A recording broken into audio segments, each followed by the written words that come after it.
Westwood One presents America at Night. Here's your host, McGraw Milhaven.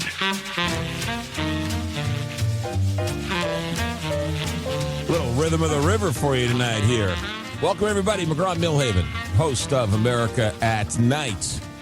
And our inaugural week continues. Let's get right to it. Tonight we have a guest looking forward to talk to and to tell you how magnanimous I am and how gracious I am. His Iowa Hawkeyes beat my Cornhuskers in a blowout last week, and yet I still invited him on the show to talk about his book called 2008, What Really Happened, Understanding the Great Fiscal Crisis. Todd Sheets, financial guru, thanks for joining us on America at Night. Thank you, McGraw, and I appreciate the invitation in spite of the Hawkeyes' lucky victory in Lincoln last week. I don't understand why the Hawkeye fans give your coach so much grief. I think he is the best coach in the Big Ten. You know, he has had a fantastic run there. He actually passed Woody Hayes' record for most victories for a Big Ten coach here recently. I think people sometimes get a little frustrated that we don't have more of a modern offensive style. But it's hard to argue with the winning record and the way that he's gone about doing it there. Well, there were a lot of Cornhusker fans who wanted to go to the West Coast offense, and after they won a couple of national championships with the option, how many national championships have they won when they modernized their offense? But that's for a different day. Todd Sheets, thanks for joining us. We'll get into that some other time. All right, so I wanted you to come on. I saw your book, 2008, What Really Happened. And to go forward, you have to go backwards, and we're still seeing the effects of 2008 today in the housing market. So we'll end up today, but let's go back to 2008. We've had a chance to digest it. We're a little bit further away, so the politics of the day have sort of subsided. So give us a nutshell. How did this thing start, and how did it get so bad? Yeah, I think that's a great question. And if you don't mind, I'd like to start with a very brief overview of what the housing markets were like before that. Because if you go back to 2000, since then we've had the housing bubble and now this affordability crisis, which would make many people, especially young people coming into the housing markets for the first time, think, oh my God, the housing markets in this country are always kind of messed up. It's either collapsing or it's too expensive or something. But the reality is, before the housing bubble got started, which happened in the late 1990s, we had roughly a century that I've called the golden age of housing, where housing was like the foundational purchase and investment for anybody pursuing the American dream. Housing functioned so well during that 100-year period of time that there was a former stock picker mutual fund manager, probably the greatest in history, named Peter Lynch, who ran the Magellan Fund at Fidelity, the Magellan Fund at Fidelity. And when he wrote his book, One Up on Wall Street, to teach people some of what he knew about picking stocks, he said the first thing everyone should do, and this was in the late 1980s, is buy a home, because it's the one good investment almost everybody manages to make. So it's very important for people looking at this from the perspective of the last 20 years to understand, we had an incredibly well-functioning housing market for roughly a century before the things that started to build up and lead to the housing bubble took place. So we're in this perfect situation with this housing situation. So how did it go south? What happened? Yeah, so what happened was that, and keep in mind, it's the late 1990s when the housing bubble gets started. To really understand what happened, we have to briefly go back to the late 1960s and the early 1970s when Congress created Fannie Mae and Freddie Mac, the two national housing finance entities that were supposed to be designed to help low and moderate income home buyers participate in all of the benefits that everybody was starting to take for granted from this long golden age of housing. And when they were first formed in the late 60s, early 70s, these were very small entities with very little influence in the housing market. But because of the special government privileges that were extended to them, they had a competitive advantage against all the private lenders and operators in the marketplace, which enabled them to grow and grow and grow consistently over time, such that by the mid-1990s, they had become what I call in the book the 800-pound gorillas of housing finance, big enough that they could move a market as enormous as the United States national housing market, which previously was thought, impossible. Everybody thought that housing was a local and regional market based thing, which it was, and that it was immune to national booms and busts like the stock market or certain other, things that we see in the economy from time to time. But by the mid-90s, they had become so large, they controlled roughly, not quite 50% of the housing finance market, but they were approaching that number. And so they were at a point where they were big enough to move the national market. They convinced the Clinton administration and then later the Bush administration that if they were to go on a massive expansion, that it would spread these, century-long benefits of housing to lower and moderate income people even more and help them participate in the American dream. Both administrations signed off on it. Their growth rates doubled in 1998.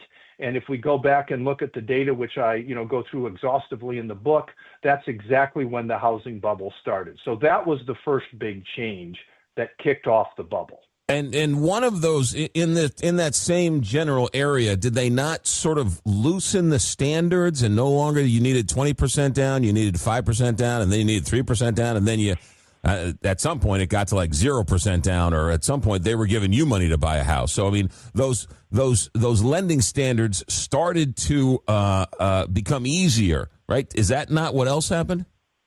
Yes, that absolutely happened, and that was a function of first, Fannie Mae and Freddie Mac kicking off the housing bubble, the beginnings of it in 1998, and then the second big thing that happened was that in 2000, 2001, after the tech stock bubble, or what was then called the dot-com bubble that was built around kind of the mania over all the internet companies going public, when that collapsed and it took the technology indexes, stock market indexes down by 80 to 90%, a decline that was similar to what happened with the markets in general back in the 1920s, the Federal Reserve pushed interest rates to all-time lows to try and keep the consequences of the stock market collapse from spreading into the broader economy.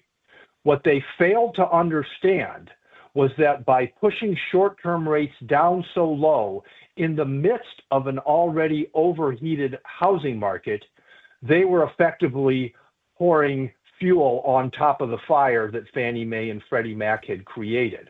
And what that caused was this enormous shift from financing things with long-term fixed-rate mortgage towards also financing them with short-term adjustable-rate loans, or ARMs, as they were called at the time, adjustable-rate mortgages.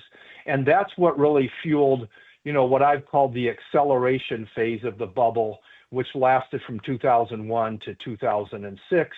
And then when the Fed started normalizing rates, that's when things collapsed. And I think that's the period you're referring to where the lending standards went out the window, basically, as this thing, as this investment mania in housing took hold, lenders became much less disciplined, standards were lowered, and, there were lots of problems that happened in that arena also. Hold that thought. Todd Sheets is our guest. He is an real estate investor, a big honcho with Raymond James for a number of years. He has written a book called What Really Happened, Understanding the Great Financial Crisis, 2008, What Really Happened. It's available on Amazon. You can get it. Todd Sheets, our guest. Hold that thought. We have a lot more to get to.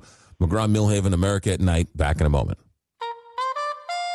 America at Night with McGraw Milhaven, where the nation comes to talk.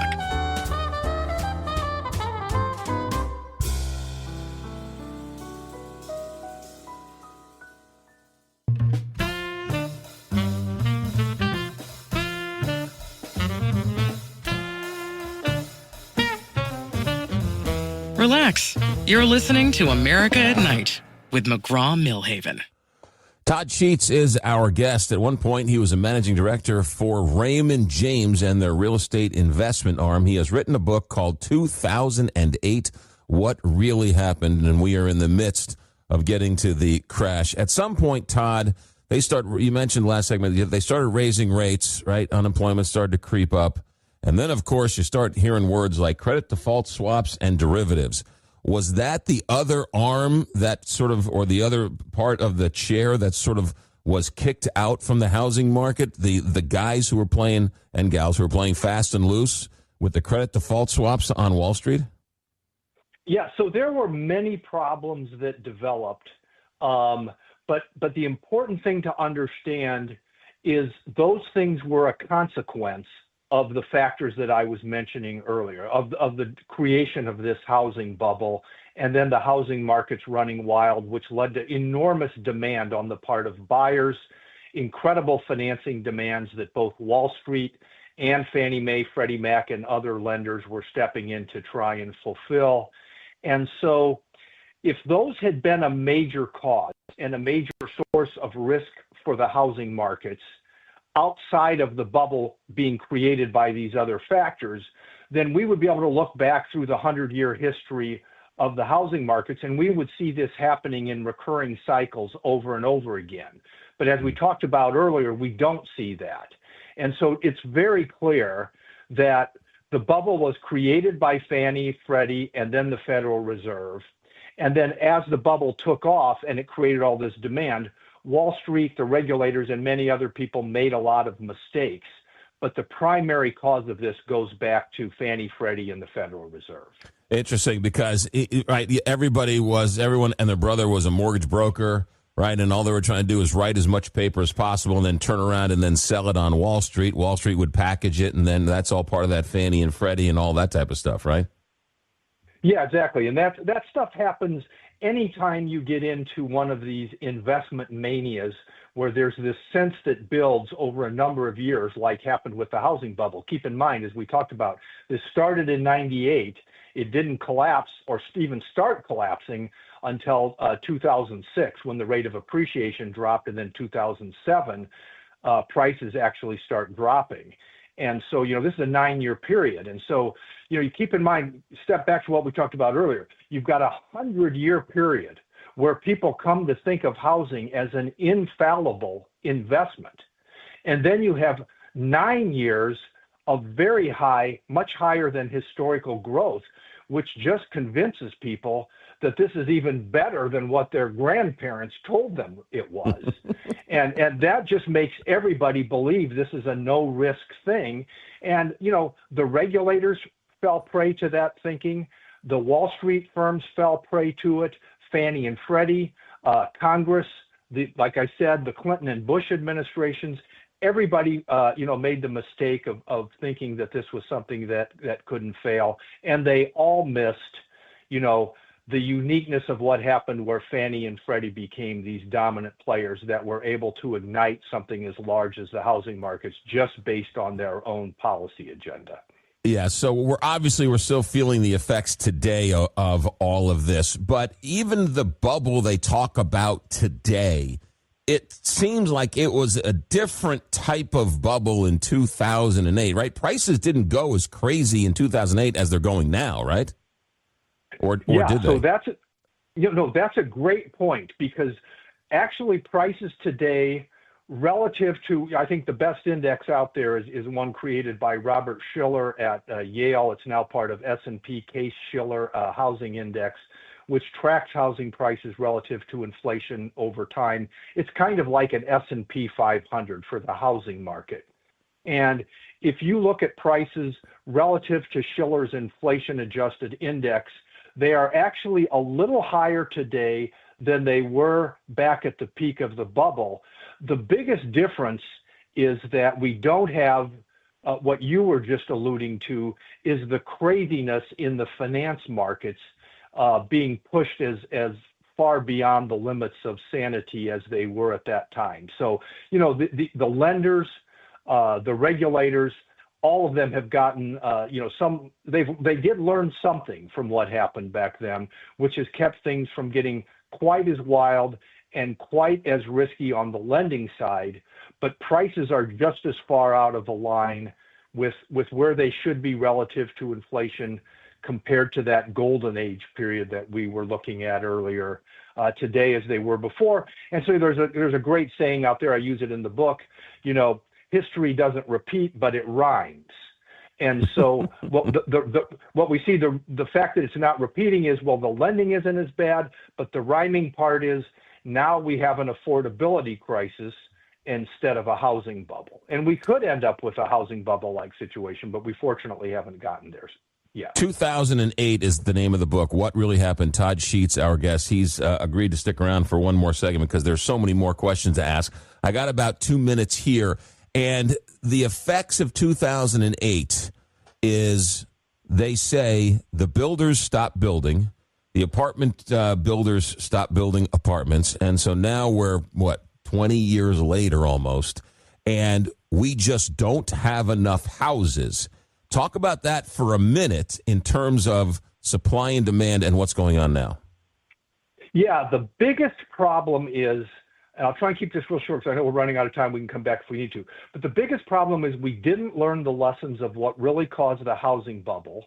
And so when we get to the early 2010s, instead of housing prices were coming down, they were starting to recorrect towards that index that I mentioned earlier that would have brought them back in alignment with incomes, and affordability would have been reestablished. But instead, having failed to learn the lessons, the Fed went through another round of extraordinarily low interest rates in the early 2010s, which turned the prices around so they didn't fully correct back to where we would have gotten back to affordable levels. And then the inflation that was created during the Biden administration, when housing prices went up by another 50% during those 4 years, took this affordability problem to a whole new level. Yeah, and that's COVID and the low interest rates and all that. Todd Sheets, our guest. Hold that thought. Lots more to get to. 2008 is the book, What Really Happened. It's available on Amazon.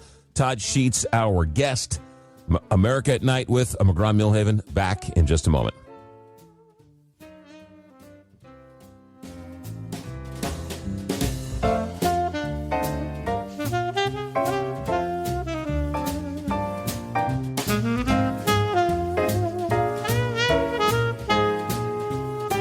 You're listening to America at Night with McGraw Milhaven.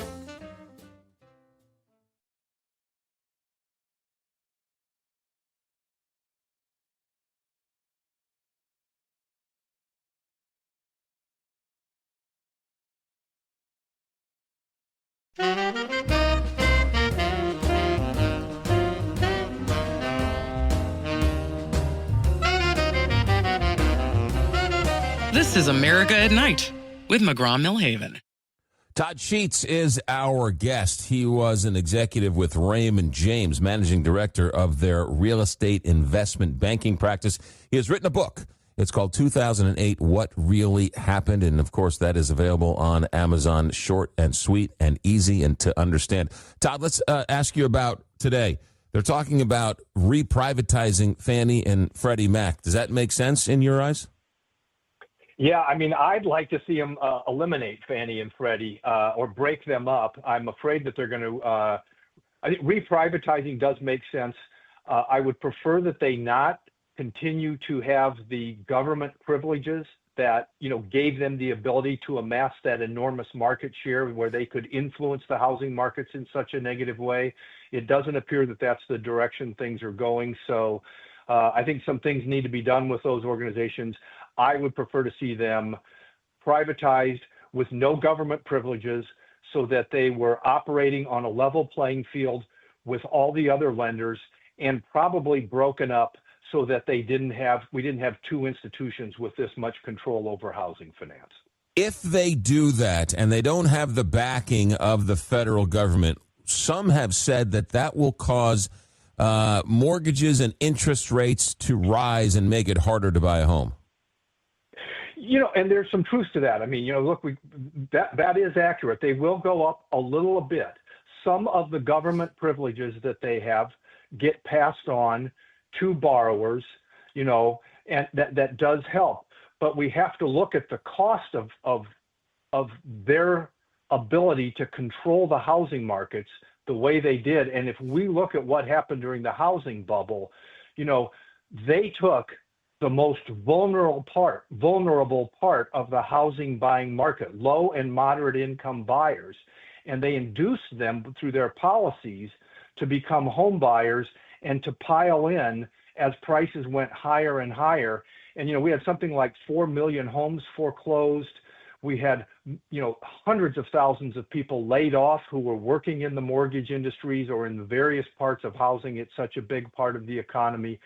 So I think from my perspective, what happened with the housing bubble is just a clear indication that the costs of their participation in the system far outweigh the benefits. We were much better off during that long golden age of housing that we talked about earlier, where Fannie and Freddie played almost no role in what was happening. They floated the idea of a 50-year mortgage. What are your thoughts on that? Yeah, what they're trying to do is come up with ways to deal with the affordability issue that we have with housing right now. And some of these things may be good ideas, maybe bad ideas. I'll talk about that one in particular in a second. But the sad truth is, once you create an affordability issue like this, there's no easy way to solve it, because the core issue is housing prices are significantly out of alignment with the incomes of people who are trying to buy homes. So if you're part of what I've often called the ownership society, you already own homes, stocks, those kinds of things that benefited from the Fed's cheap money policies. Well, you can sell some stocks or sell your home off and buy another, sell one expensive home to buy another one. But if you're new to the economy and, you're a first-time buyer and you don't have a home already, you don't have a big stock portfolio, and you're trying to buy out of your income, you're in a very difficult position because of these failed policies. So the sad news is there's no easy way out. What we need to do is get the economy growing rapidly again, so people's incomes start growing more rapidly, and we need to hold inflation down.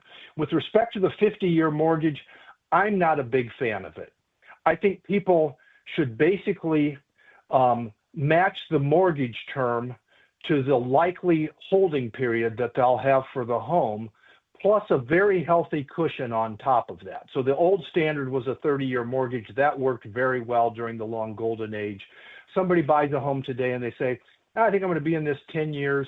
Well, then you should buy it with at least a 15 to 20-year amortizing mortgage. So just in case you have to be in the home longer than you think, you've got some extra protection. But then with that, you don't have to bear the additional interest costs that you incur if you push something out to a 50-year mortgage and you have a very slow pay down on the principal balance. Yeah, but again, of course, the other side of that is I can't afford a 15-year mortgage. I can't afford a 30-year mortgage. So, in some ways, I get it. It makes sense financially, but I want to buy a house and I want to partake in the equity of it and the increased equity of it. But a 30-year mortgage might be the only one I can afford. Yeah, and I understand that, and I just think another important thing here that we need to do a better job of, I'm going to write about this in the Substack stuff in the near future, is setting reasonable expectations. Because once you have housing prices run up the way they have over the last 10, 15 years here, especially during the last 5 years, the most likely scenario is they will not appreciate as quickly going forward as they have in the past.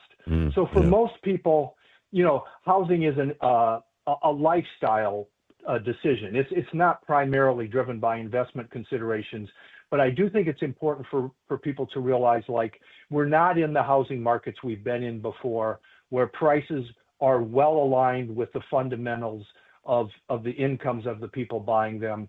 And that is likely to mean that we will have lower rates of appreciation going forward. So if it's a lifestyle decision, fine, go ahead and do it if you can afford it, with a reasonable mortgage. But don't push and stretch to get there because you think it's going to be this great investment payoff that it has been historically. Two more questions for Todd Sheets, who's been nice enough to lend us his evening. The book is 2008, What Really Happened? Todd Sheets, our guest. One of the questions is, boy, I just lost my train of thought.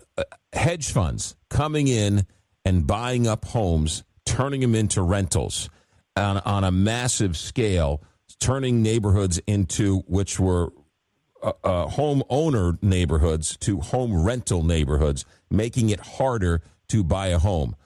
Is that what's happening? And how do you fix that? And or do you fix it?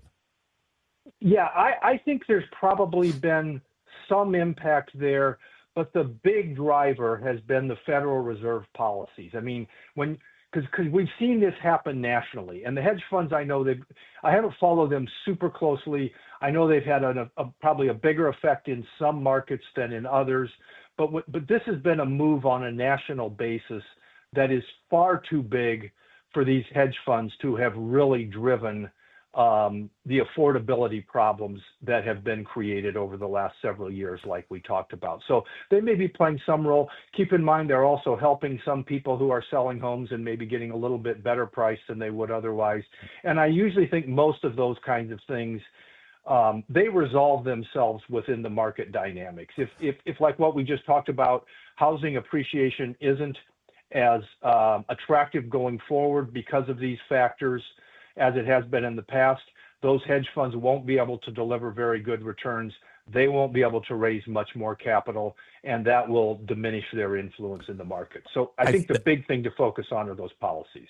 One last point of question for you, Todd Sheets, and that is almost everybody says there's a lack of housing, whether on the markets. A lot of people are staying into their homes because they have such a low interest rate and they'd like to move, but they don't want to give up their interest rate. Builders will tell you, we don't make enough money on low-income housing. We make our money on sort of the extras and the higher homes. So there's a built-in incentive not to build first-time homes, which then people say exacerbates the problem. Do you agree? Yeah, I think there's clearly a problem there. And I think what we have to keep in mind is, when we have these inflationary cycles like the one that we've just gone through, the cost of building homes goes up also, which then, reduces the incentive of builders who think that they can, who have an opportunity to make enough money relative to their cost to put a lot of new inventory into the marketplace. So, there are clearly some issues there. I think the big issue here is we have got to get back to letting these markets be driven predominantly by market forces with much less involvement from the federal government trying to stimulate or create artificial housing prices that are designed to try and help people, but then they end up creating these problems like we talked about with the bubble and now the affordability crisis. Well, so if and when the Fed ever does reduce the interest rates, and if and when they ever do start to come down, I mean, right, they're in the, sixes now, the low sixes, if they get into the fives or the low fives or whatever else, people are sort of floating the idea that here we go again, people are going to flood back into the markets buying homes, which to your point is market manipulation in a sense, because the feds are lowering interest rates, thus getting people incentivized to buy again. Yeah, and I think what we have to keep in mind is this is another problem that is much underreported from the Fed's policies. When they push interest rates down to artificially low levels like they did over the last 5, 10, 15 years, that brings people in and they start to set expectations. Well, these are the interest rates that make homes affordable, because they do for a while. What they do is they have the impact of pushing up prices, which then offsets that. But we're now back with, like you mentioned, let's say neighborhood 6% mortgages on 30-year loan. Well, relative to 3% inflation, which is where we are also running right now, that is not a historically high mortgage rate. Yeah. That is a relatively normal mortgage rate. So the problem is not in the mortgage rate. It is really in the housing prices, which have been artificially pushed up so much by these misguided policies and pushed so far away from the incomes of the people who are trying to buy homes at today's relatively normal mortgage rates. You know, it's so interesting. My parents were working class parents, and they were able to buy a home back in the 70s, and the interest rate was 12 or 13 or 14%, and they were lucky to have a 12% interest rate, right? Now we balk at a 6% interest rate, right? I mean, how have times changed? Yeah, exactly. I mean, it's interesting. I mean, I know we're going to run out of time here quickly, but when you mentioned football, I go back for an Iowa football game once a year. I live down in Florida now with a couple of buddies I grew up with, and I was back in my old neighborhood, and my dad was a high school teacher and football coach, so he was a working class kind of income person as well. But, you know, what hit me so powerfully was I remember back in the 60s and 70s, we moved to two homes that were in neighborhoods, and these weren't big fancy homes, obviously, you know, given my dad's income level, but they were nice homes, and they were in neighborhoods that had, you know, a couple of the like name law partners from the city lived in homes that were nearby, very socially, economically diverse. Yeah. And it just hit me how much better the housing markets were working at that point in time for everybody, including, you know, my parents were second home buyers by that point, but relatively low income families, you know, where we could buy in nice neighborhoods, be in a socially, economically diverse environment, and have the benefit of growing up with all those people. And now we've pushed those kinds of homes out of the reach of almost everybody other than what we talked about earlier, that ownership society. And these are the problems that have been created over the last 25 years with all these misguided policies. You know, it's a great point. I often ask people just anecdotally, could you afford to buy the house you're in today? And how many people can afford the house they're actually in today? That's another point. We got to go. Todd Sheets, the book is called 2008, What Really Happened. What's your Substack? Give that a plug. Yeah, it's On Wealth in Progress. If people go to Substack and just search On Wealth in Progress or my name, they'll find it. And then I also do a short weekly podcast, which is just basically an audio version of the Substack piece, which is typically 10 to 15 minutes for people who'd rather hear it than read it. So, and you can find that on YouTube and the other major podcast sources. 2008, the book, What Really Happened. Todd Sheets, thank you for your time. Enjoyed it. Best of luck down the road. Thank you so much, and go Big Ten. There you go. This is America at Night with McGraw Milhaven. Back in a moment. Live from coast to coast, this is America at Night with McGraw Milhaven.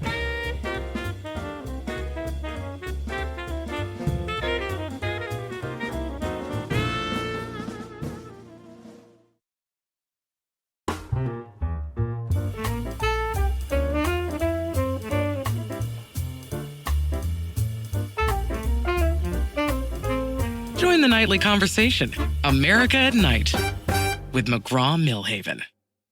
Hey, it's our inaugural week, and I just am so honored that people are listening and responding and calling and emailing and checking in, and it's been it's gotten easier each night. The first night was it's got, you know, once you get used to the clock and the people and the time slot, and you get a little more comfortable, and so we've been just working out some of the kinks, and it's been very nice, and the audience has been so great. So I want to give a big shout out and a big thanks to everybody. Also, a thanks to Alex and Richard, who have helped hold my hand through these first couple of days. Look, here's the show. If you're just sort of tuning in for the first week, it's a show that is hallowed ground in the radio world. This is the show that Larry King hosted. This is the show that Jim Bohannon hosted. And so I'm doing my best impression of a knockoff. And I can't be those guys, but I can sort of harken back to the days where it's just general talk, general conversation. And, of course, we'll have an hour and spend an hour with open phones and have interesting guests like Todd Sheets. I thought he was fantastic, right? It was a great recap of what happened almost 20 years ago. I can't believe 2008 was almost 20 years ago, but we're still feeling the effects today. So it was newsworthy, interesting, and informative, and we hope you learned something along the way and maybe be a little bit entertained. He did bring up an interesting point about going back to your own old hometown, and same as me, in the town I grew up in, my father was a train conductor for the Long Island Railroad. My buddy's father was a New York City police officer. You had others who were working class fathers. You had others who were lawyers. It was a very, very diverse crowd. And today, I'm not so sure a train conductor for the Long Island Railroad could afford a house in the town I grew up in.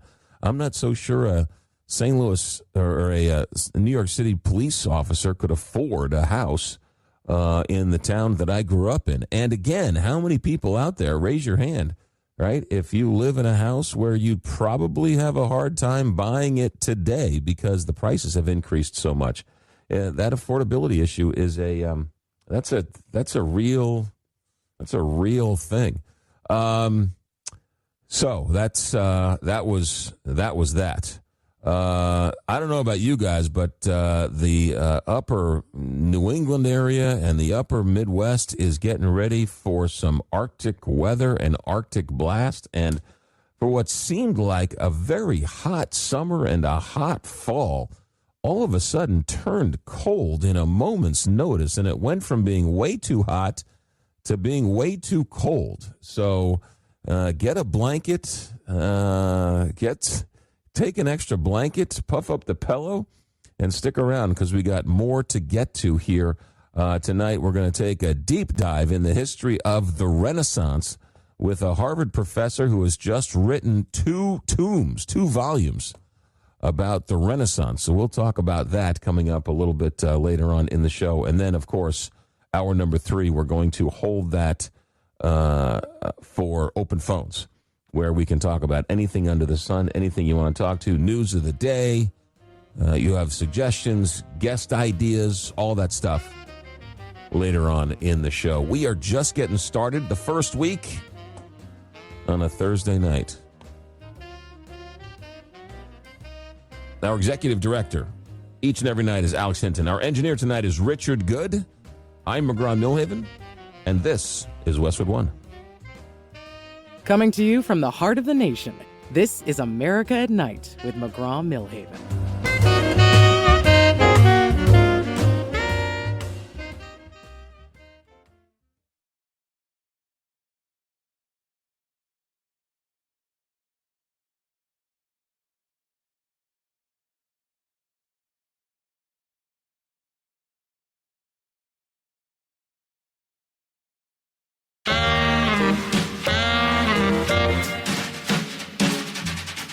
Westwood One presents America at Night. Here's your host, McGraw Milhaven.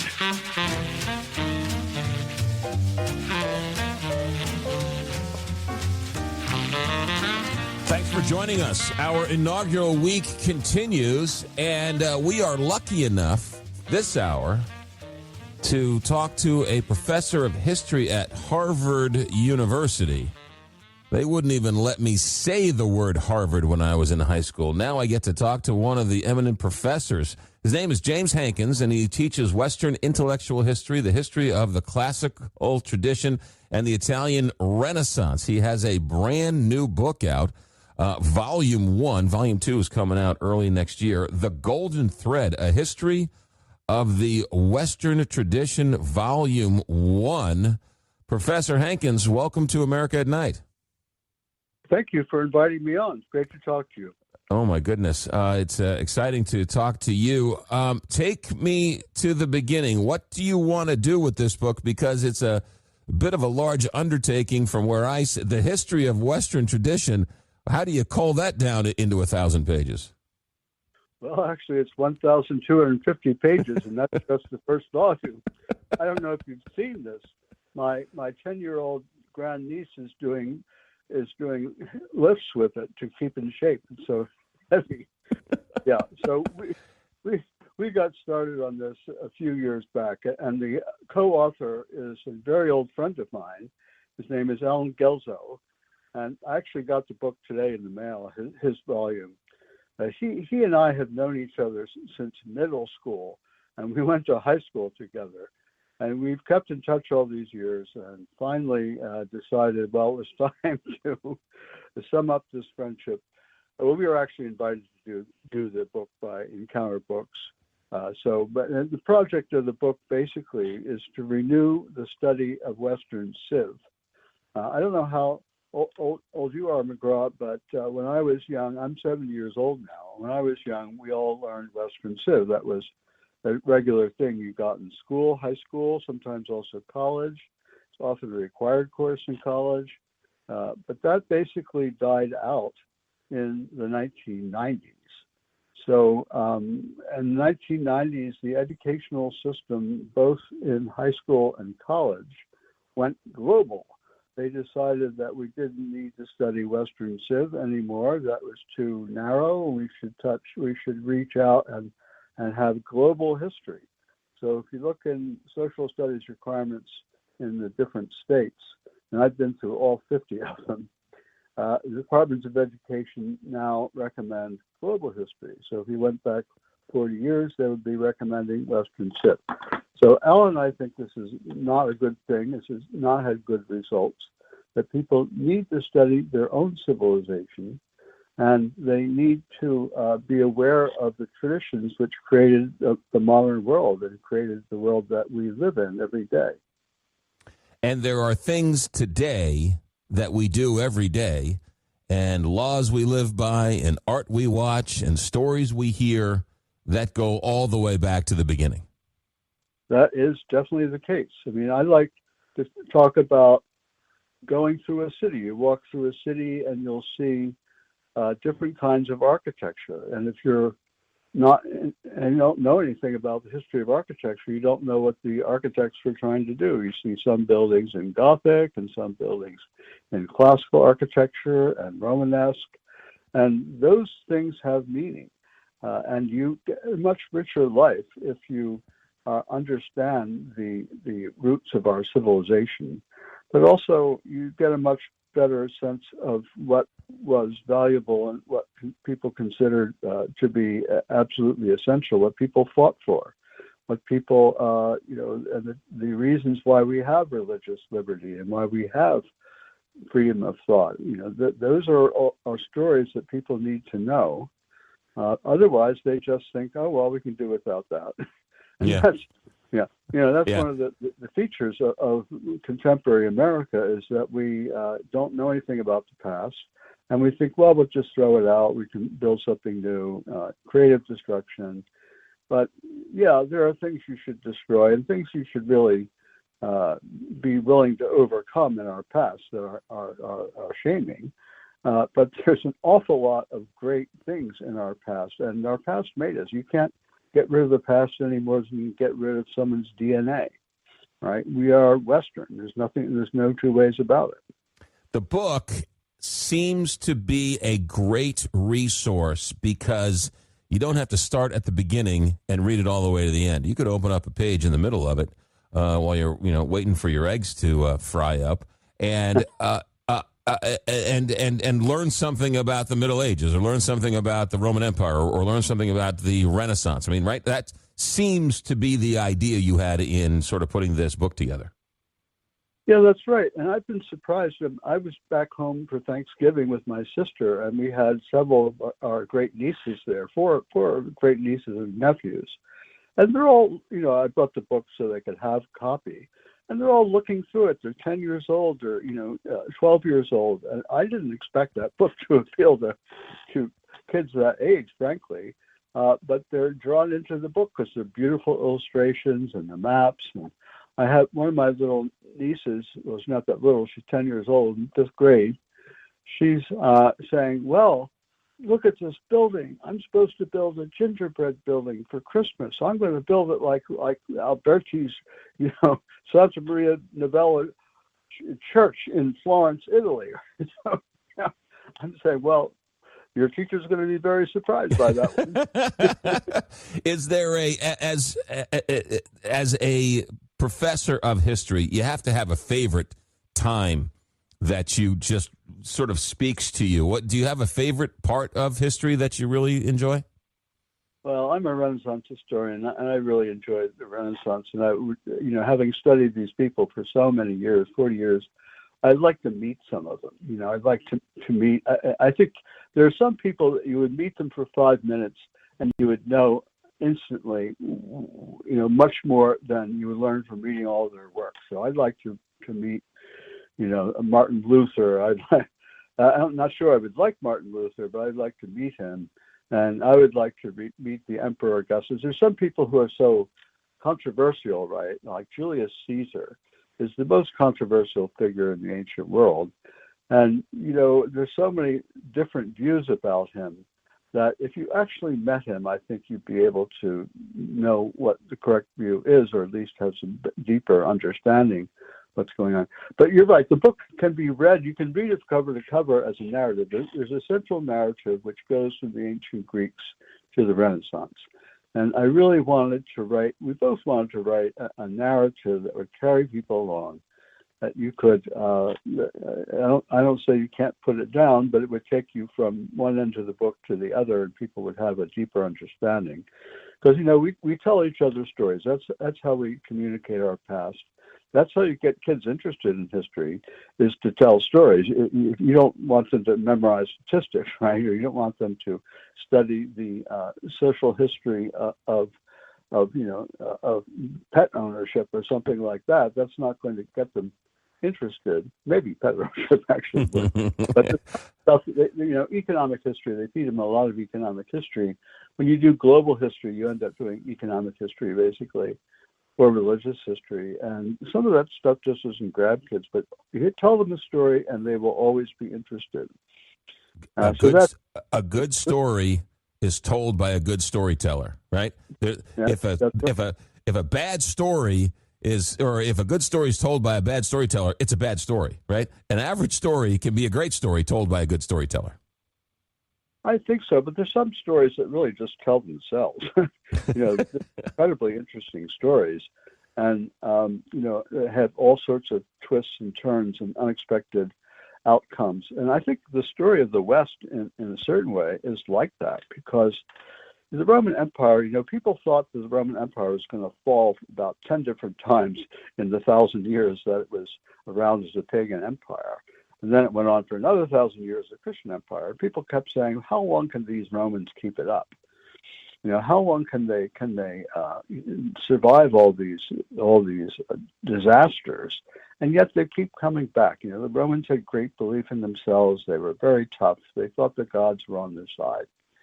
And it's really kind of remarkable how they pulled themselves together any number of times in the course of the 1,000-year history, which is one of the things that should be encouraging about the past, because we often have this sense of doom about our own civilization. We're going down the tubes, and people have been saying that for a long time in America. Yes, they have. We got to take a break. James Hankins is our guest. He's a professor of history at Harvard, and he has written two books with his co-author. The first volume is out. The second volume is coming out early next year. The book is called The Golden Thread, A History of the Western Tradition. We'll come back and talk more about some of those stories that still resonate today, even though they are hundreds of years old. McGraw Milhaven on America at Night. Back in a moment. America at Night with McGraw Milhaven.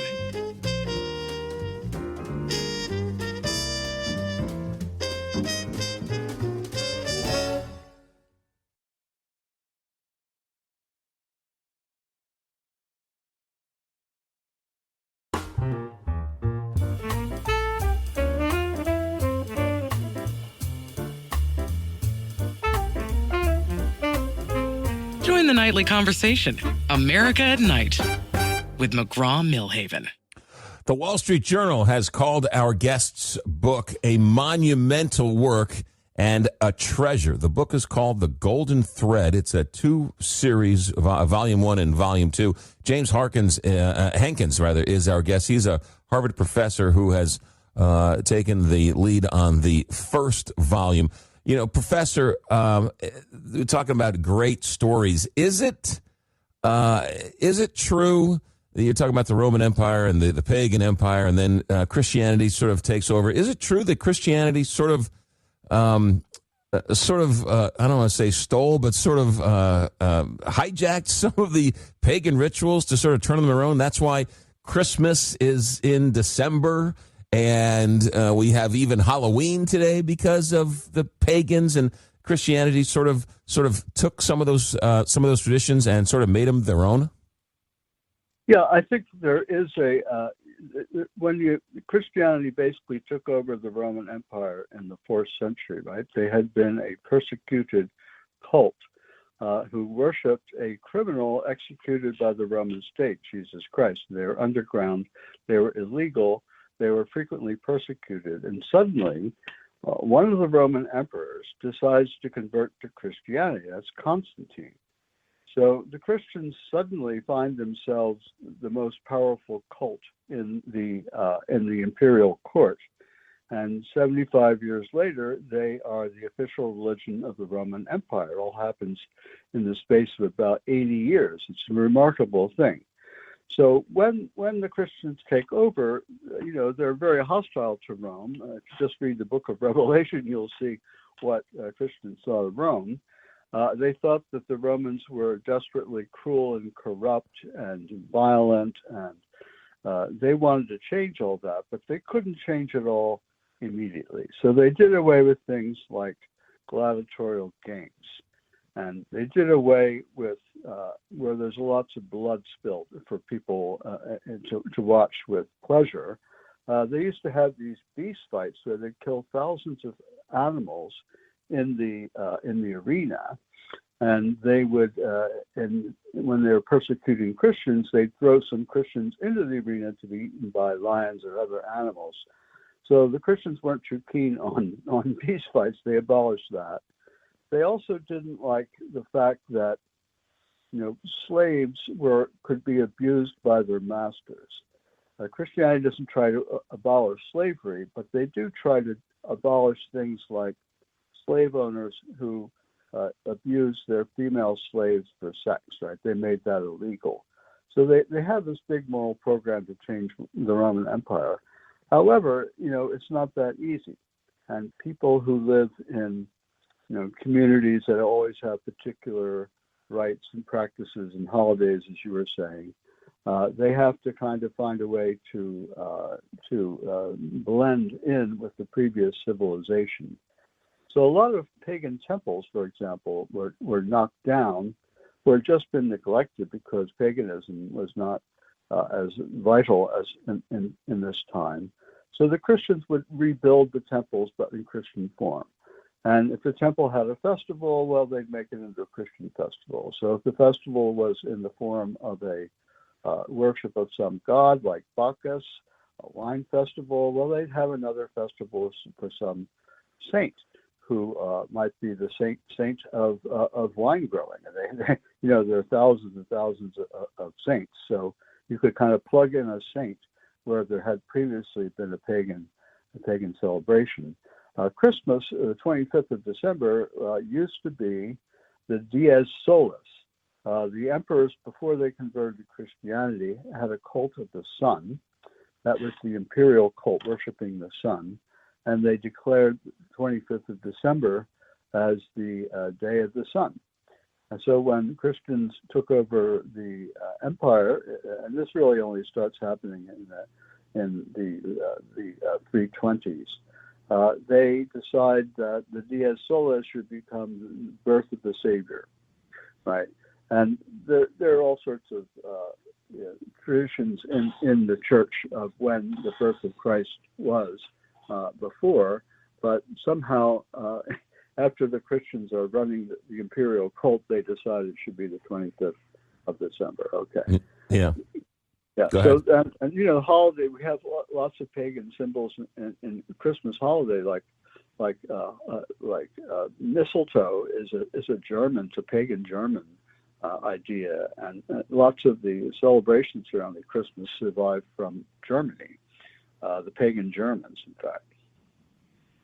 I got to ask you about a couple of stories in the Renaissance, because I had a chance a couple years ago to visit Florence and talk about history coming alive when you spend a couple days in Florence. Hang tight, Professor. We have to take another quick break, but we're back with Harvard history professor James Hankins. He's out with a brand new book that's getting a whole lot of attention, and the kids seem to be eating it up during the holidays. The book is called The Golden Thread, A History of the Western Tradition. Volume 1 is out. Volume 2 is right around the corner. We got a lot to get to, and it is a book that you pick up. What's this book? You pick it up, and you find yourself a half hour, 45 minutes later, still looking at the book. You just can't put it down. It's better than anything you find on your phone these days. The book is called The Golden Thread, A History of the Western Tradition. We're back with Harvard professor James Hankins in a moment. McGraw Milhaven, America at Night. This is America at Night with McGraw Milhaven.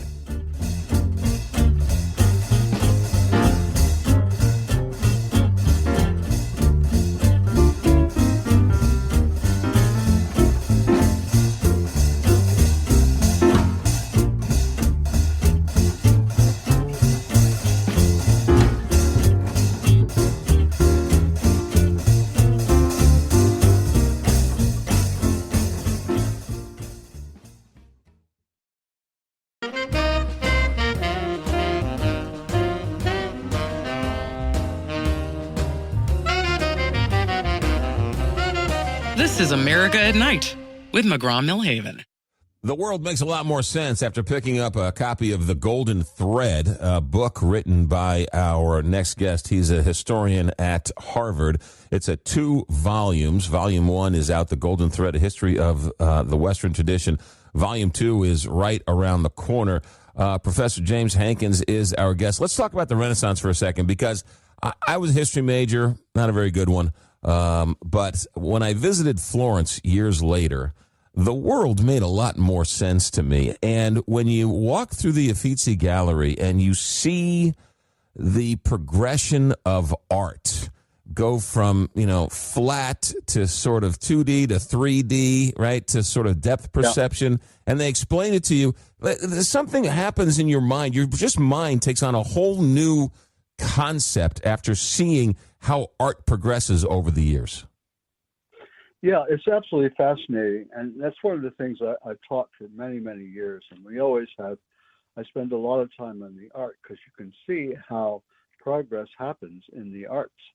As you say, you have good artists and bad artists in all periods, but they're in the Renaissance, they're particularly competitive. That's one of the secrets of the Renaissance is people have a place to compete in all sorts of things, but especially in art, because you have lots of different ateliers, you have different workshops in Florence. Florence is the world center of art in this period. If you want to buy a Madonna and Child, you write to Florence. You get an agent to get you a Madonna and Child in Florence. If you want to decorate the walls of your palace, if you want to, have pictures of classical scenes, you go to Florence. They have dozens of workshops working all over the city, very famous workshops with famous artists and sculptors and architects. So if you go into Florence, you'll remember there's a sign outside saying, Firenze città d'arte, Florence, the city of art. And it was also that in the Renaissance. So one result of this is there's tremendous competition, and there is cooperation as well, and there's also espionage between these different workshops about what's their methods, but they're very competitive. And the result of that competition was that they become incredibly skilled at the reproduction of natural scenes. And of course, it's not just that, but that is one of the things they really, really compete about. I saw an exhibition a few years ago with Leonardo da Vinci, right, and his teacher, Verrocchio. And the last room in the exhibition was Verrocchio's students, all trying to draw things. And you didn't have to actually get close to the pictures. You could step in the middle of the room, and the Leonardo da Vinci would leap out at you. You would know exactly which work had been done by Leonardo, because he just took things to the whole different level. He was a draftsman. He drew like nobody else. I don't think there's been a better draftsman since him. He must have been on the spectrum, I think, a bit, because his style is to paint with the tip of his brush, and it took him incredibly long to finish any painting. But the result was really miraculous. And you can see that this guy is coming from a highly competitive milieu. Everybody wants to succeed the master in the workshop.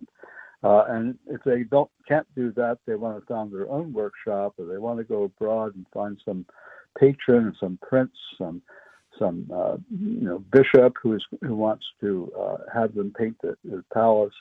So that you have the sense of tremendous energy and competition and cooperation all going on at once. And as a result of that, you even get advances in science, because one of the things they figured out in the 1420s was about vanishing point perspective. You were kind of alluding to this, where you can give the viewer an impression of depth. And there's a science behind that. It was discovered by Leon Battista Alberti, who is usually considered the first Renaissance man, right? You've heard this term, Renaissance man. Well, the model for it was this guy, Leon Battista Alberti, who was an amazingly skilled person in so many different things. And he was a writer, and he was an artist in various media. He was one of the great architects of the Western tradition, but he also was an athlete, and he was a tremendously good storyteller, and he invented surveying. He wrote the first Italian grammar. He wrote novels. He wrote poetry. The guy was just inexhaustible, but it was partly because he lived in this very competitive environment. He came from a wealthy family, but he was a bastard child, and he was in an exiled family, so he really had something to prove. Yeah. All right. I have to ask you, before we run out of time, I got plenty of time here to ask you this question. My favorite story of all this, there's many great stories, but I have to ask you about Galileo. And think about this for a second. The man doesn't have Google Maps to look at. He doesn't have Google Earth. And he figures out on his own that the Earth revolves around the sun, and the sun doesn't revolve around the Earth. That blows my mind, right? That he could figure that out. And then the Catholic Church excommunicates him and doesn't apologize to the man till the 1990s. That's insane. Well, he was working with a tradition already. Copernicus had this theory about the sun being the center of the solar system. It was a mathematical theory.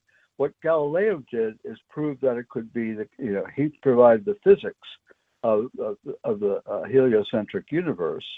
So no one really believed it as long as it was a mathematical hypothesis about the motions of the planets. But once Galileo came along and said, look, this is how the physics of planets works. And we have gravity on this planet, but there are other planets that have gravity, and the sun's a lot bigger, and we must be revolving around the sun and not the other way around. So it's as you say, it's an extremely bold thing to say.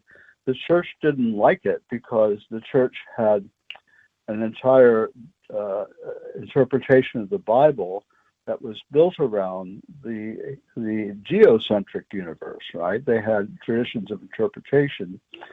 So, when the sun stops in the sky, when they're fighting the battle of the Old Testament, and, they take the Bible very literally. So they think that's going to be a problem for believers. But the real problem with Galileo and the church is Galileo says, science is secure. Science is certain. We have to trust science. And we're going to correct the Bible from science. We're not going to correct science from the Bible. That's really the issue there. And that's what they tried to get him to say, to renounce. And he said, I'm not doing it. That the church is going to be much better off. He was a real Christian, by the way. Most people think he was some kind of atheist, but he was a Christian. There's a beautiful correspondence with his daughter, where he talks about all of his Christian sentiments. But he was worried that the church is going to commit itself to this false, science, and that they would get burned, which is exactly what did happen, right? The story is a really remarkable story, and the church keeps trying to control him, and they can't because he has the support of the Medici in Florence, right? So, and then he goes off to Padua, where they don't pay any attention to the Pope at all. But eventually, they get him back into Rome, and they basically bring him before the court and say, you gotta say that you have to say that the earth doesn't move, right? It's a matter of faith that you say the earth doesn't move, and he says, but it does. It pur si muove, as they say in Italian, right? So. That's why he got in prison, because he refused to say what they wanted him to say. Anyway, that's a great story that I think shows a lot about the period. James Hankins, we're going to run out of time, but you mentioned Da Vinci, Michelangelo, right? Everybody has to go to the Sistine Chapel and see that. I call it a light show. You look up and you just can't, it just boggles the mind when you see it live. Are there any geniuses living today? Are there any geniuses from the 20th century? Anybody who sort of comes close to these giants of the Renaissance era? You mean in the arts, or just the arts? Yeah, the arts. Or I don't know. It just seems like every once in a while, another one of these should come around every 100 years or so. Yeah, I think actually that these moments of cultural flourishing are kind of explosion within a very narrow chronological frame, right? So you have the Greeks basically were the most fabulous inventors of everything, and civilization and the arts and science and mathematics and medicine. They just had so many advances, but they were all within a couple hundred years. Maybe 150 years. And then you have coasting, right? I call this coasting. You have these moments of tremendous cultural flourishing, and then they start coasting. And then the Romans come along, and they have about 150 years where they're really flourishing, and then they start coasting. So the Renaissance is, I'm not looking, I think we have tremendous scientific advances. I think the closest I would look it would be someone like Elon Musk, who is some kind of genius. I don't know what you think about Elon Musk, but I think he's a tremendously admirable person. But he does a lot of different applications of science. He's not a universal genius like Leonardo da Vinci, right? But he's the closest thing I can think of in the 21st century to a Renaissance person. What about Steve Jobs? Well, he's more of a designer. I don't think that. I mean, he's had beautiful designs, but I don't see him as a great genius. Maybe I'm wrong about that. Maybe I just don't know enough about Steve Jobs. Or maybe it's just too soon to tell. That's what historians always say. Right? Yeah. Say, oh, it's too soon to tell. Yeah, you have to go back. You have to wait 1,000 years until you realize the leaps and bounds they take. Because Galileo, right? I mean, in his day, he was a heathen. He was a heretic. It takes 2,000 years to realize the guy was actually onto something. Pretty incredible stuff. Yeah. James Hankins, we are out of time. The book is called The Golden Thread. You know what? If my history teachers would have made history as fun as you did, maybe I would have ended up at Harvard at some point. But thank you very much. Good luck with the book. The Golden Thread, Volume 1 is out. Volume 2 is right around the corner. Thanks for checking in, and have a happy holiday season, and hopefully we can talk to you down the road. All right. You too. Thanks very much for having me on. You got it. James Hankins, professor of history at Harvard. The book is called The Golden Thread, A History of the Western Tradition, Volume 1, The Ancient World to Christendom. And Volume 2 is right around the corner. You pick up the book, and it's the pictures and the charts and the graphs and the maps, and you start to dig a little bit, and you start to scratch the surface, and you realize, wait a minute, hold on a second here. Oh, this explains a lot. Oh, that explains a lot. That's right, the great part of history. and put the phone down and pick up a book. You'll always be better off. All right, we will come back and wrap up hour 2. McGraw Milhaven here on America at Night. Back in a moment. America at Night with McGraw Milhaven.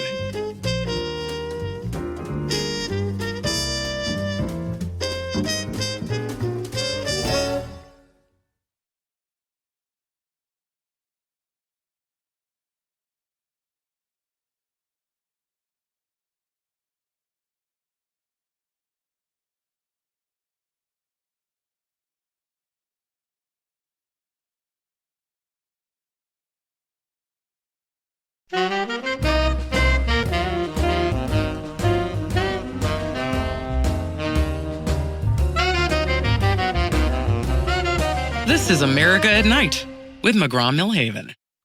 Hey, it's that's what she said. 1-844-2-McGraw, 1-844-2-McGraw. That is the phone number, and we got a couple minutes here, and then of course we're off to open phones next hour here on America at Night, and then we'll talk about anything your little heart desires to talk about. I've been promised. And, Alex, we're going to stay on this. We got to get a text line going because text line is a great way to communicate the audience. A lot of people can't call in and wait on the phone for a question, but you have a question of a guest. The text line is a great way to sort of interact with the audience. And so I promise you we'll get that text line going up here. If not this week, hopefully we'll do it by next week, and then you'll be able to text in. But as it is now, phone calls. Love phone calls. 1-844-2-McGraw, 1-844-2-McGraw, or 1-844-262-4729. Next hour, the phone calls, I want to get into Elf on a Shelf. You know what this Elf on a Shelf thing is?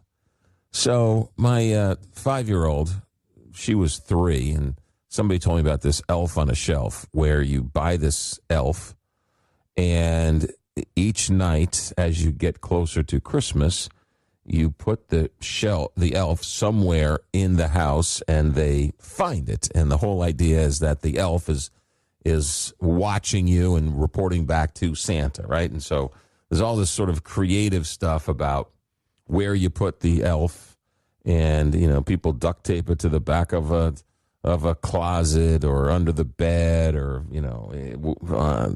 strap it to the dog or whatever. So I get this elf on a shelf for the little one, and I'm all excited. And I put it in the bathroom. First morning, I get up, I put it in the bathroom, and I figured she'd go into the bathroom early in the morning, and she'd see this elf, and we'd start the tradition. So the next morning, she gets up, she walks into the bathroom, she's like, "Dad, that's not a real elf. That's a fake elf." Ruined the whole concept for me. So there's a story today I was reading where parents have run out of ideas for Elf on a Shelf. They've like exhausted ideas for Elf on a Shelf, and they're sort of asking people, "Hey, we need some help.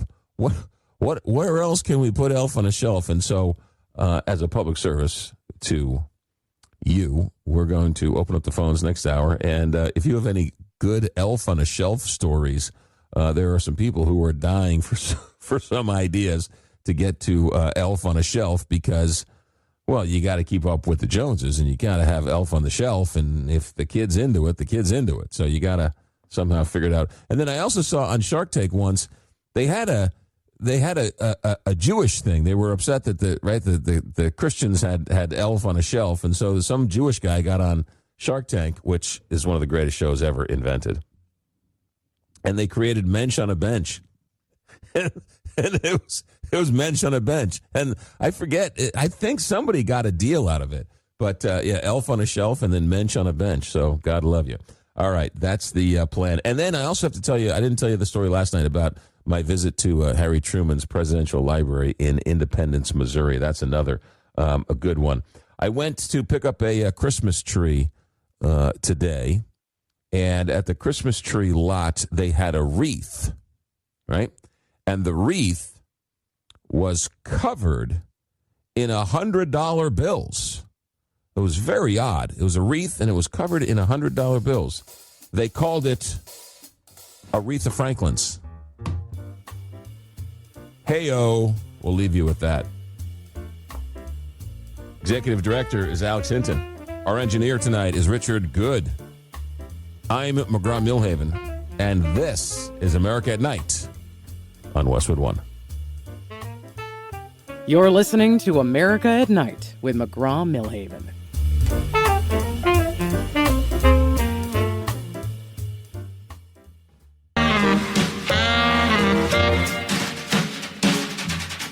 Westwood One presents America at Night. Here's your host, McGraw Milhaven.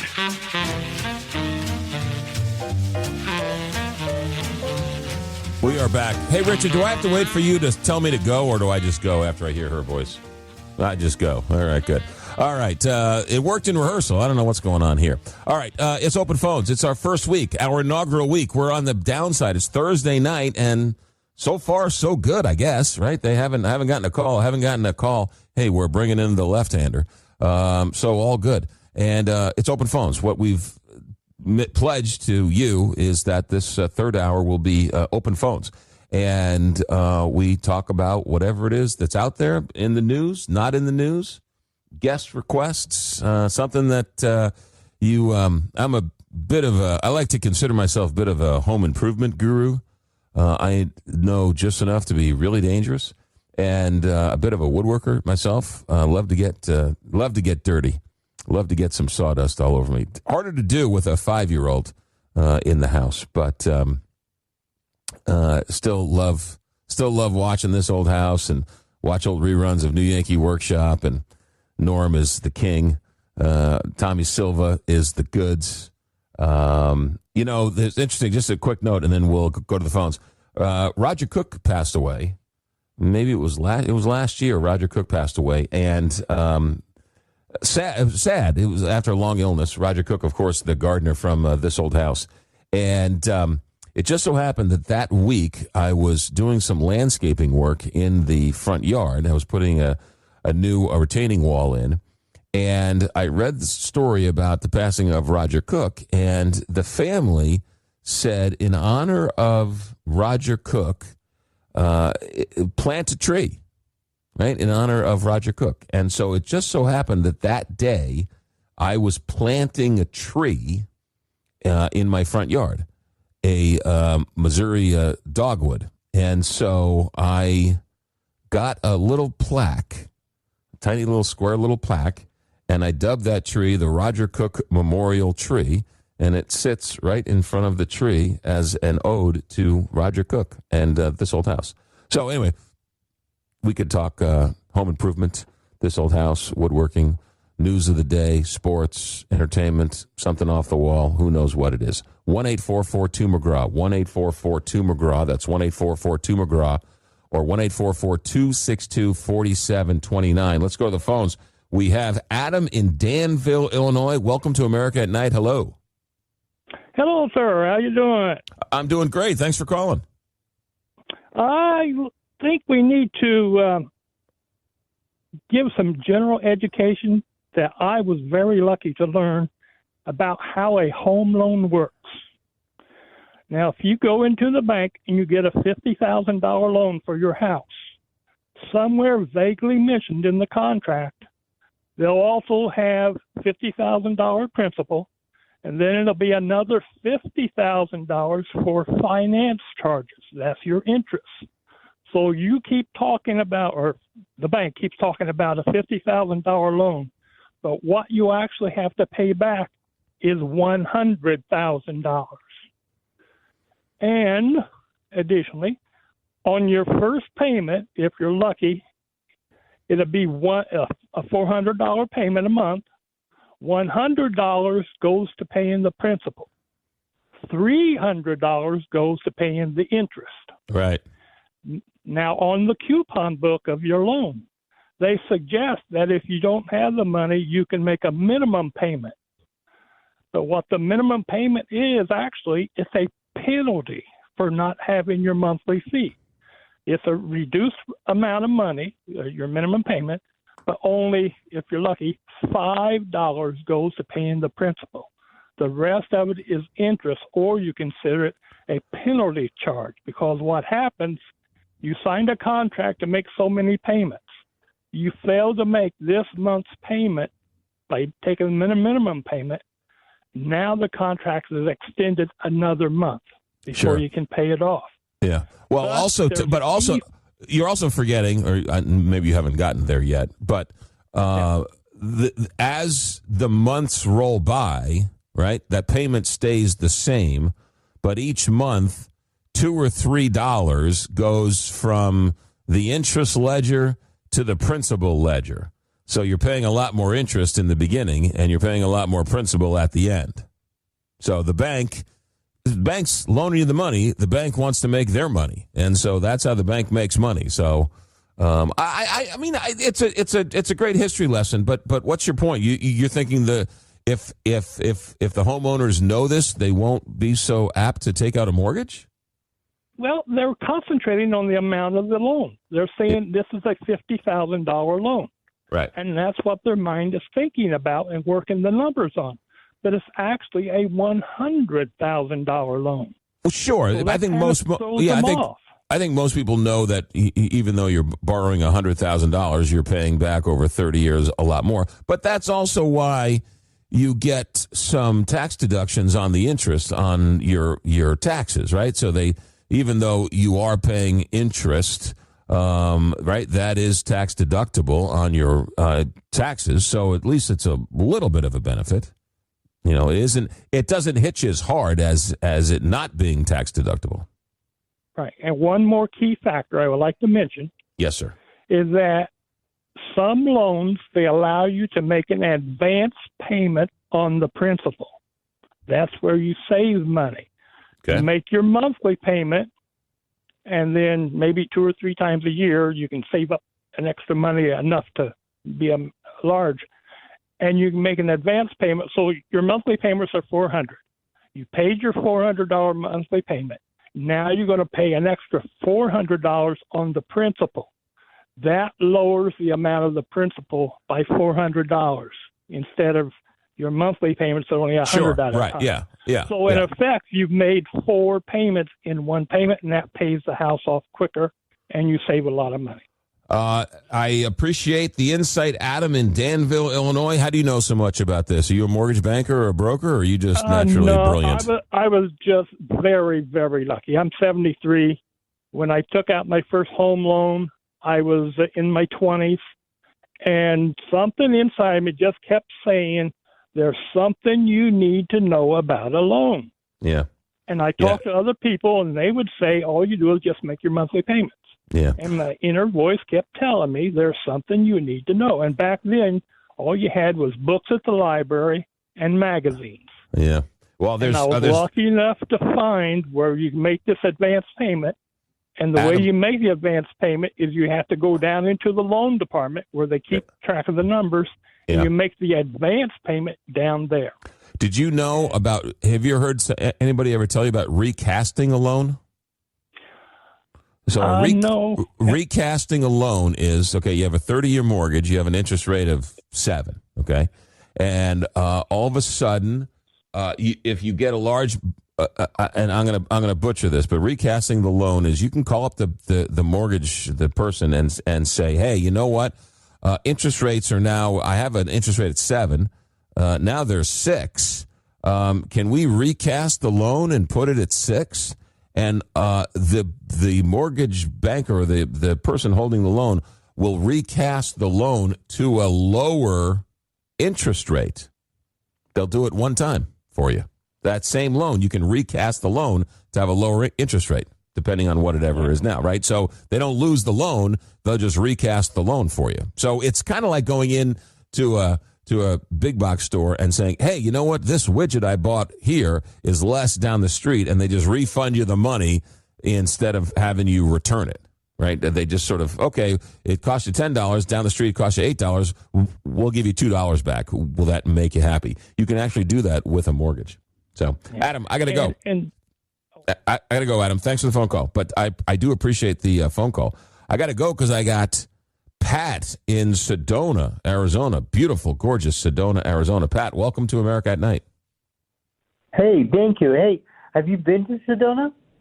I have been to Sedona. I have some family who live in the Valley of the Sun. And a couple years ago, we went and took a trip up to Sedona, and it's absolutely gorgeous. We also took a helicopter ride around Sedona. And what's that church? What's that Catholic church built into the side of the mountain there? Oh, the church on the mountain. That's beautiful, yeah. Yeah, that was a beautiful, beautiful church there, yeah. Yeah, they've got a nice little golf course to help people kind of can't get up and down that hill because it's kind of steep. Yeah. Up and anything. Really nice touch. I wanted to talk to you about, I want to kind of find out what kind of person you are because I've been listening to you, standing back, not being, not accusing, not making really judgments. Are you a Republican or a Democrat? I don't know. Oh, you have no idea. So would you say yourself as an independent? I don't know. I don't. The parties are breaking up as we speak. I don't really know what the definition of a conservative is. I don't really know what the definition of a liberal is. I don't even know what the definition of an independent is. So I don't know. If you tell me, if you ask me a question, or something specific, I might be able to answer it for you. But collectively, I don't know what that means anymore. Okay, well, let's talk about what we've been talking about. We've been talking about this instance with this drug boat and these people that were killed that were on the boat. Now, more stories about the boat have come out that it wasn't blown up. The boat was still, but it was sinking, and these gentlemen jumped back in the boat to save what they could in the drugs. That's what they said. Who knows what they were doing? Maybe they were calling for help. Maybe they were looking for life preservers. If they're out in the ocean, you don't want to be out there without a life preserver on. And I just, there's so many ifs and maybes. And this admiral talked today, the admiral that was in the room. Now, as I understood, he had a JAG officer that was a pretty high up in rank with him, giving him advice about, rules of engagement. Now, that doesn't justify, just plain outright murder. I understand that. I see your point. But I'm going to tell you something. I visit with a veterans group on this night, on Thursday. Every night I go and I talk to the guys, and we all kind of discuss things. And one of the things that really came up was this whole thing about our Secretary of War. And a lot of the guys still don't like that name, Secretary of Defense. Well, okay, hold on a second. Get to your question, or get to your point here, because you. It's that it looks like they're putting up another smoke screen because this thing with the pipe bomber, and then the pipe bomber that you learn about it was the smoke screen was the January 6th thing, the insurgent. All right, hold on a second. You're all over the place. I don't understand what pipe. I understand. I know the pipe bomb story, but what you think? You think they arrested the pipe bomb guy to make it a smoke screen to take attention away from the bombing or the killing of the boat? I think. Well, I mean, you could put that. You could put. It's a very thin line. Yeah. It seems like they do this, in government and. To clear the view. Well, oh gosh, look at this thing. Well, I know there's no doubt that there are sort of sorts of things where people try and change the conversation, right? I mean, that's obvious. I don't think this boat story is going away anytime soon. I find it hard to believe that they were holding this pipe bomb guy at bay until they needed it to sort of divert attention from a negative story. I find that hard to believe. I'm not that much of a conspiracy theorist. I think they came into some evidence that was able to lead the guy to where they wanted to go. I think the question is, why did it take him 5 years to get to it? Would he have been pardoned right along with the other January 6ers? Is it considered a January 5th crime, not a January 6th crime? I don't know. There are a lot of questions to that, but I don't necessarily think it was brought up to sort of take attention away from the Pete Hegseth stuff. But, Pat, I appreciate the phone call. As always, call back anytime. All right. That's how it works. Give us a call. Tell us what you think. Got a question? Got a question of me? I'll be happy to try and answer any type of question. But the truth is, I don't really know what the definition of a conservative is anymore. I don't really know what the definition of a liberal is anymore. It's kind of all changing. And, when you've got Mondami and President Trump hanging out in the Oval Office being buds, I think it's hard-pressed for anybody to sort of define what a liberal and what a conservative is. 1-844-2-McGraw, 1-844-2-McGraw, or 1-844-262-4729. It is open phones. It's America at Night. It's McGraw Milhaven, and we're back in a moment. America at Night with McGraw Milhaven.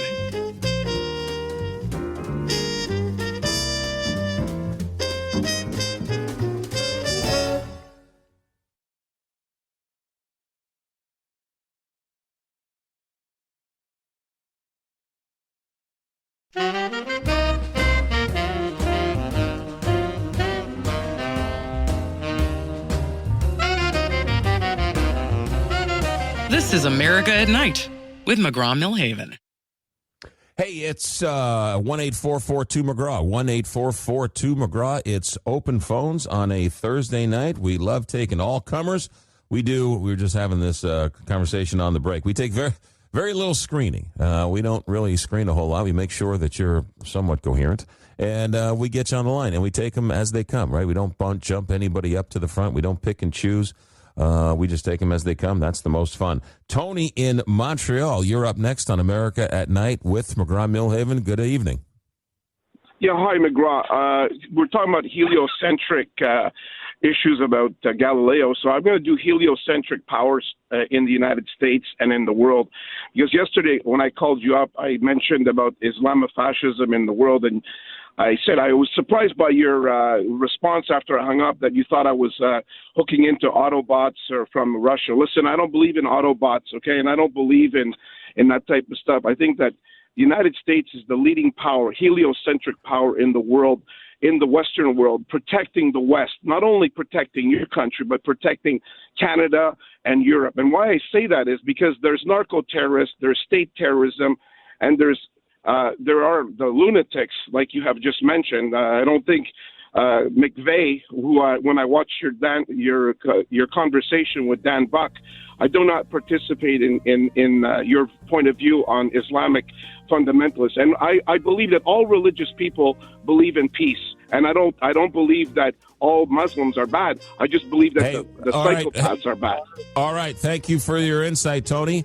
We're back in a moment. America at Night on Westwood One.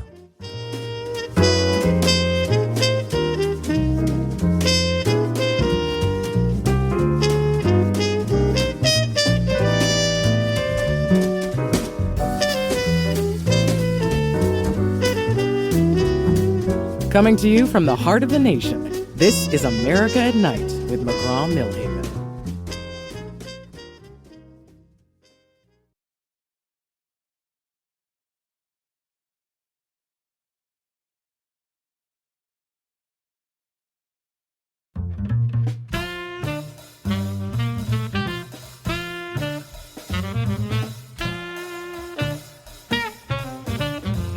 Relax. You're listening to America at Night with McGraw Milhaven.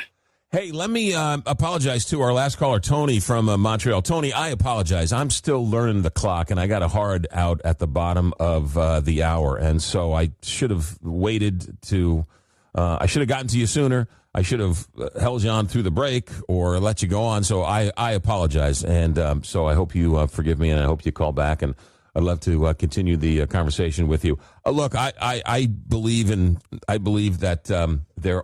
If you don't believe in fake accounts on Twitter, I do. Doesn't make you evil. Doesn't make me wrong. It's just we have a difference of opinion. I think that there's all sorts of people doing nefarious things on social media to sort of push their own agenda and push their own narratives and push their own facts and everything else. As for Islam and all of that, I mean, you're kind of all over the place. But look, let's just Donald Trump won the state of Michigan in large part. It was a razor-thin victory. But Donald Trump won Michigan, a lot of people say, because of the Arab and the Muslim voters in Michigan who were not happy with Biden and Harris.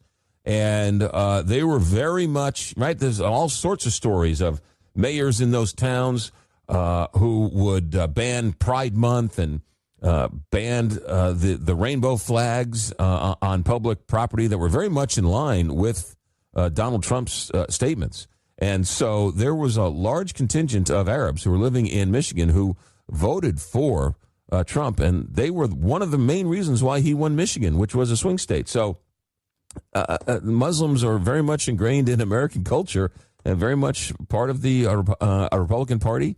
Just because you're a certain religion doesn't mean you are, right? They don't know one religion votes in a block.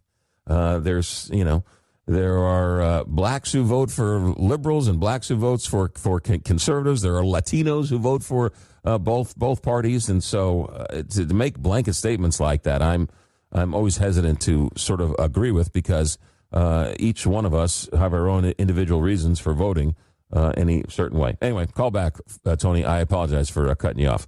I believe we've got Frank in Cumberland, Maryland. Frank, welcome to America at Night. Oh, he hung up. Call back, Frank. We'll get to you. Paul in Boise. Paul, good morning or good evening. Welcome to America at Night. Morning. It's good to hear your voice, sir. Thank you. Good to hear your voice. It's these drug smuggling boats that have no resemblance to a fishing boat, other than they have to catch flying fish on the fly. There's no semblance of normalcy for a fishing boat.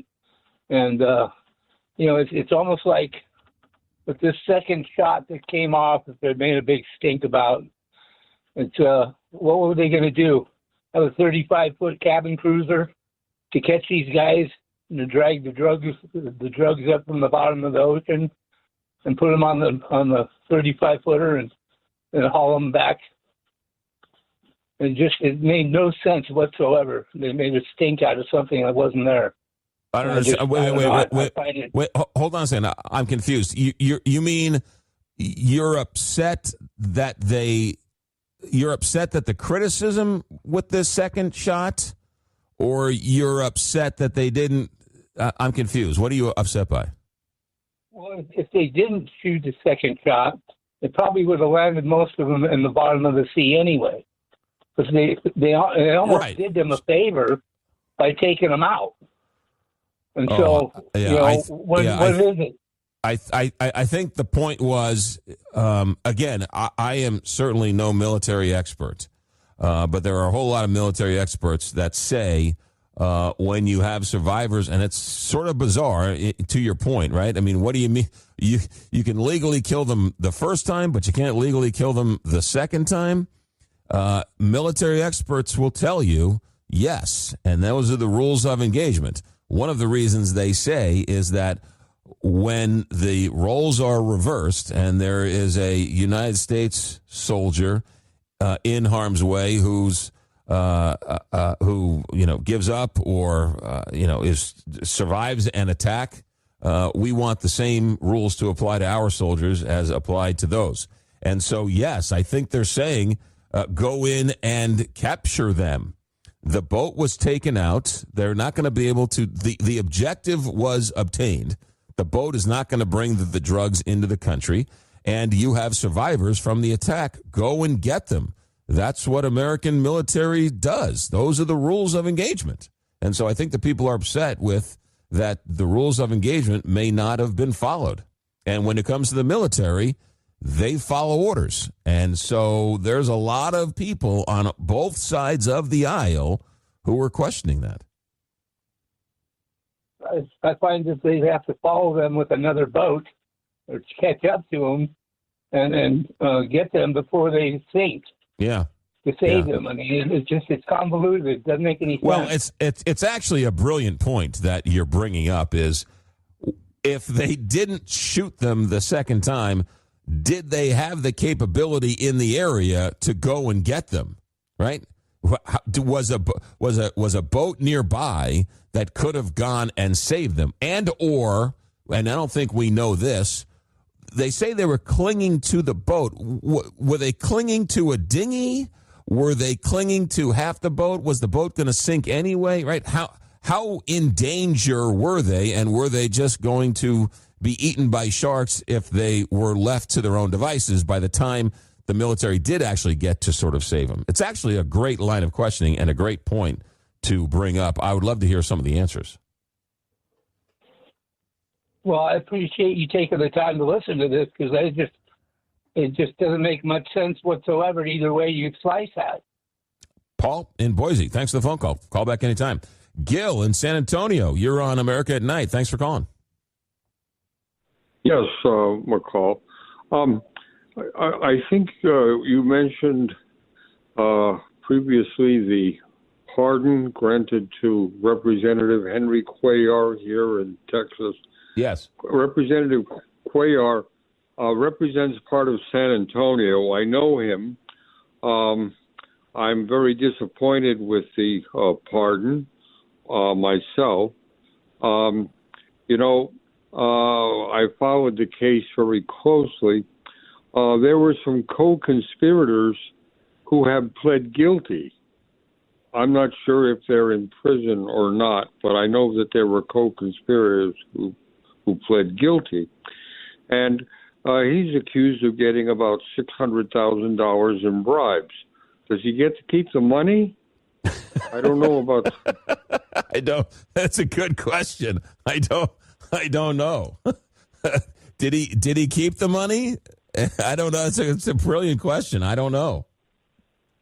Well, just a little bit of background on Mr. Cuellar. He has cooperated with Republicans in the past.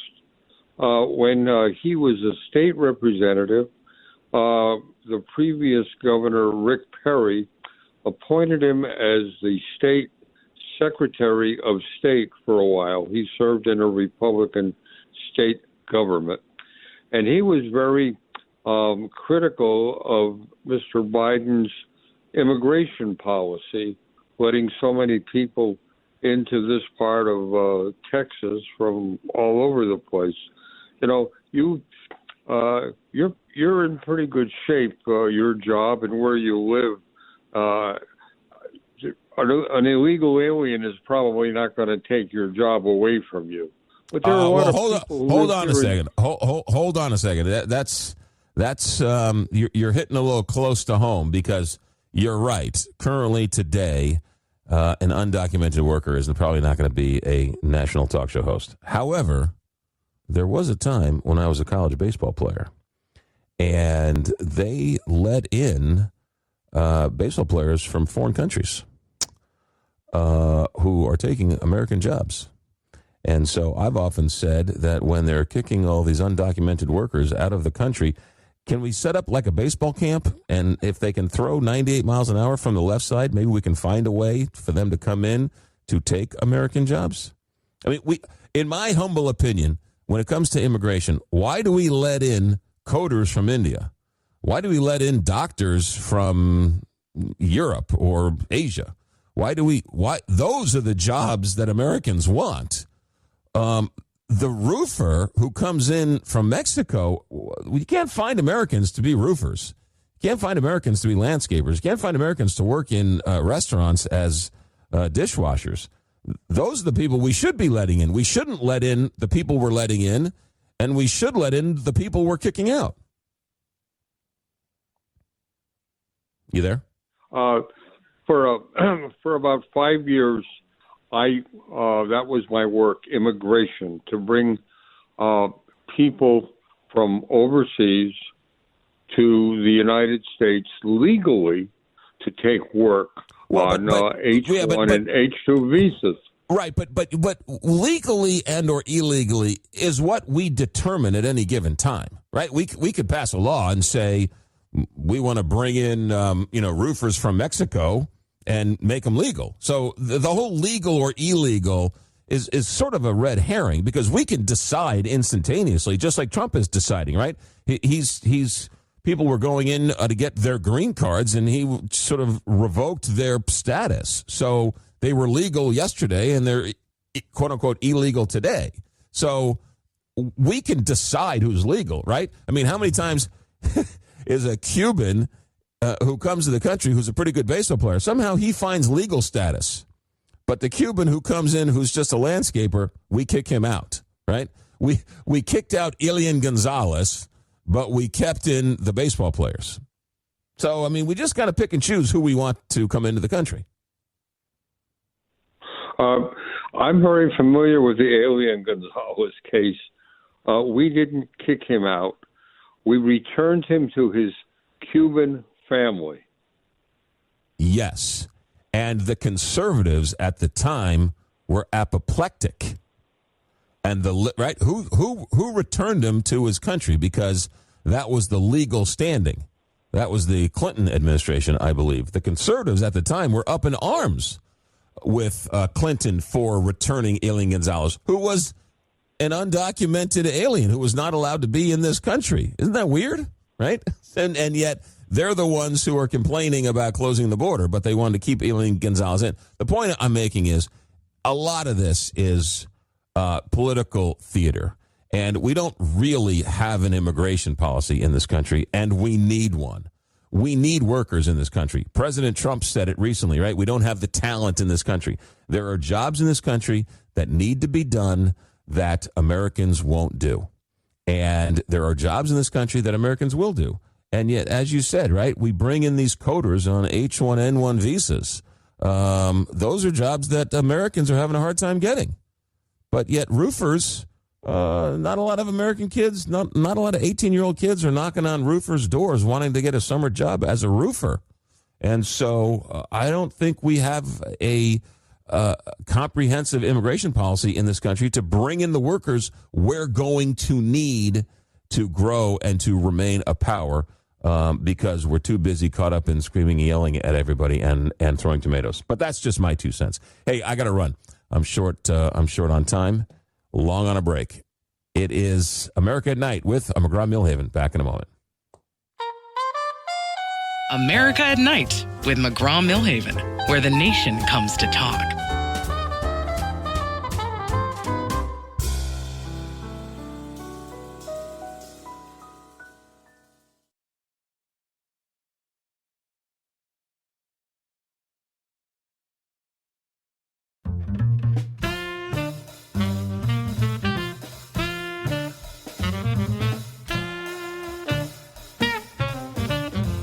Relax. You're listening to America at Night with McGraw Milhaven. 2 great phone calls tonight. All the phone calls were great, but 2 points from 2 different callers tonight has got my mind racing. One of them was if the military didn't have the second strike on the boats, weren't those guys going to die anyway? Did they have the capability? Did they have a boat close by that could have picked them up? That's a question that I don't think's been asked or answered. That's a great point. And then the other question was this Henry Cuellar, this Democratic congressman who was pardoned by President Trump, who allegedly took $600,000 in bribes. Will he be able to keep the money? I don't know. It's a great question. I was trying to find the answers to both of those on the break. I couldn't, but I did find that with Henry Cuellar, the Democratic congressman from Texas, prosecutors said that he used some of the $600,000 to pay his taxes, to settle credit card debts, to pay $7,000 down on a new car, purchase a $12,000 custom gown, cover family expenses, spend thousands more in retail stores and restaurants. They allegedly wrote a series of small checks from shell companies labeled as rent for an office suite. the couple already owned. They deposited money in their personal accounts. A federal grand jury charged the Cuellars with conspiracy, bribery, honest services, wire fraud conspiracy, acting as an unregistered agent of a foreign principal, money laundering conspiracy, and multiple counts of money laundering. Holy mackerel. Again, I don't know if the guy is allowed to keep the money. He was pardoned. I don't. That's a great question. They allegedly took $238,000 in bribes from a major Mexican bank, which is called Foreign Bank One in the indictment. Rather than pay the couple directly, the bank allegedly sent the money through a Spanish-language media affiliate in Los Angeles and then to a Texas consulting firm. So these guys were alleged to have been have their hand in the cookie jar, but pardoned by Donald Trump, and now who knows what happens to the money. My question was, does Donald Trump know he has a slim margin of Republicans in the House, and why would you make it easier for a Democratic congressman to win re-election? He said he's going to stay a Democrat, and he says he's going to run for re-election, and by all accounts, even though the new maps are in Texas, it looks like this guy is going to be a major upset if he loses his race. So why would President Trump make it easier for a Democrat to win their race in Texas with such a slim margin of victory in the House? That one's I don't quite get, but what do I know? All right, that's going to do it for us. I'd like to give a special shout-out to Todd Sheets, our author from the first hour. He wrote a book called 2008, What Really Happened, talking about the financial crisis and then the effects of that still today on housing.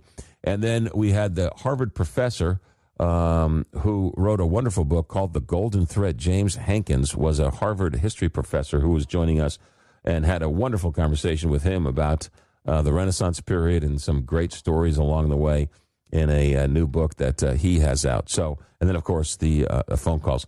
We're coming up to the end of our first inaugural week, and I got to give a shout-out to everybody who's been so nice and so kind and such wonderful words of encouragement, whether it's a text or a phone call on the air or email or a letter sent. It's been very, very sweet, and it's been very nice, and I will continue to do my very best to bring entertaining conversation to America at Night in the honor and in the vein of a Larry King or Jim Bohannon. I can't be them, but I can do the best I can. So I thank everybody for making it so nice this first week.